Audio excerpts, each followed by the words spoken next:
مسند احمد میں ہے، حضرت عقبہ بن عامر رضی اللہ تعالیٰ عنہ فرماتے ہیں، ایک روز میری رسول کائنات صلی اللہ علیہ وسلم سے ملاقات ہوئی۔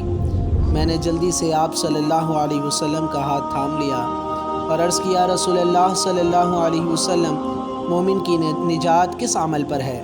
آپ صلی اللہ علیہ وسلم نے ارشاد فرمایا، اے عقبہ، زبان کو تھامے رکھ، اپنے گھر میں ہی بیٹھا رہا کر، اپنی خطاؤں پر روتا رہ۔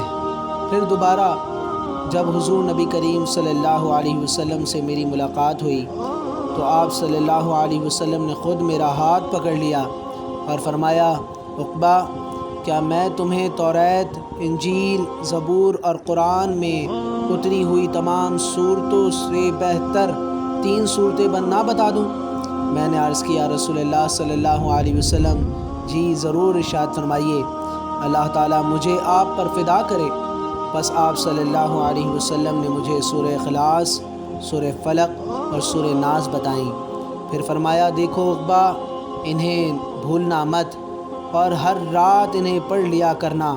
فرماتے ہیں، پھر نہ میں انہیں کبھی بھولا اور نہ کوئی رات ان صورتوں کو پڑھے بغیر گزاری۔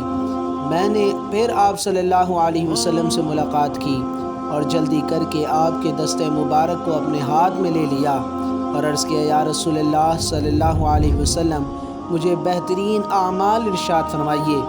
آپ صلی اللہ علیہ وسلم نے فرمایا، سن، جو تجھ سے کٹے تو اس سے جڑ جا، جو تجھے محروم کرے تو اسے دے، جو تجھ پر ظلم کرے اس سے درگزر کر اور اسے معاف کر دیا کر۔